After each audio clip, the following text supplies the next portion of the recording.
Top of the morning to you folks. Sports Degenerate here in the Jersey Brickyard. This is your Fantasy Sports Morning Report and it's brought to you by Flame Disc. I'm going to tell you one thing about the Flame Disc. It is the fastest way to cook out. Forget your charcoal. You light this thing on fire. It's ready to go in just 5 minutes.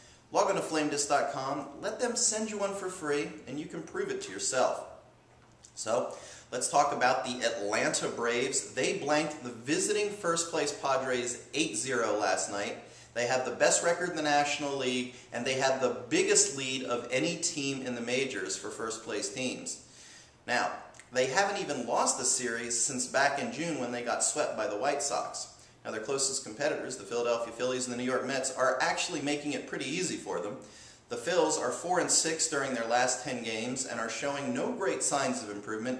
The Mets have been god-awful throughout the entire month of July, where they've only won 4 games.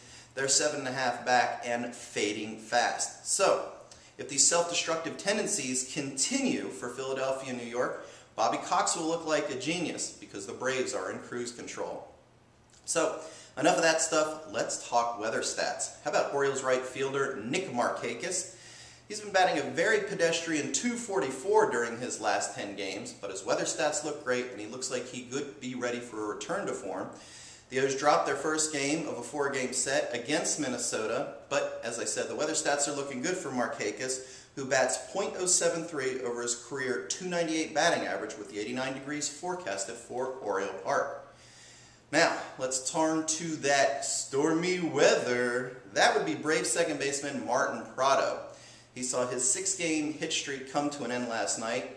Now the Tribe is headed to Florida, and his weather stats, as I said, do not look good.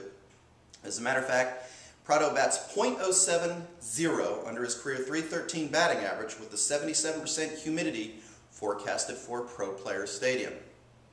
Now let's go on to our bumps and bruises segment. You know, 1 minute you're trade bait, the next minute you have a busted up appendage, or in the case of Royals right fielder David DeJesus, his left thumb. You know, as I said, he looked like he was on the trading block. He's been batting very well. But after crashing into the wall and giving up an inside-the-park home run, now he's headed to Cleveland to see a hand specialist. As a matter of fact, DeJesus said that after he crashed into the wall, he thought that it was his wrist that was the problem, but then he noticed that his left thumb was growing before his eyes. So, we'll have to play wait and see what the prognosis is on that left thumb. Thanks for joining us here in the Jersey Brickyard. Tune in next time because there's always a chance I could be replaced by a young lady who is bursting with talent.